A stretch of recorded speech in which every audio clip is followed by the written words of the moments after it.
যেহেতু কালকে আমি যাচ্ছি বাইরে, আজকে আমার ক্যাট দুটোকে আসলে বোর্ডিং করতে হলো। আমার মেয়ে বিড়ালটা আসলে নর্মালি নিয়েছে, কিন্তু ছেলে বিড়ালটা এতই কাঁদছিল যে আমার নিজেরই আসলে আমি সহ্য করতে পারছিলাম না, এবং সে যখন আমি তাকে বাই বলছিলাম সে রেসপন্স করছিল না। হি ওয়াজ ভেরি স্যাড। তো যাই হোক, অন্যান্য ক্যাট যারা ছিল আমার কাছে একটু ফ্রেন্ডলি বলেই মনে হলো। ওদের সাথে হয়তো বা সে অ্যাডজাস্ট করতে পারবে, কিন্তু মেয়ে বিড়ালটা যেমন আমাদের দিকে আমাদের চোখে চোখ রাখছিল, কিন্তু ছেলে বিড়ালটা আমার খুবই আদরের। সে খুবই আসলে, আমি যখন তাকে বোর্ডিং করি সে খুবই কষ্ট পায়, তার ভালো লাগে না।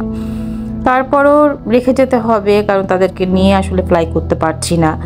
তো ওইখান থেকে আসার পরে মনটা এতটাই আপসেট হয়ে আছে, বারবার ওদের কথা মনে হচ্ছে। তো এই প্রেপি ক্যাটে, প্রেপি পেট বলে এই জায়গাটার নাম, বেশ সুন্দর। দেখলাম যে ডগের জন্য স্পা আছে, বাট বিড়ালের জন্য এখনো সেরকম কিছু করেনি তারা।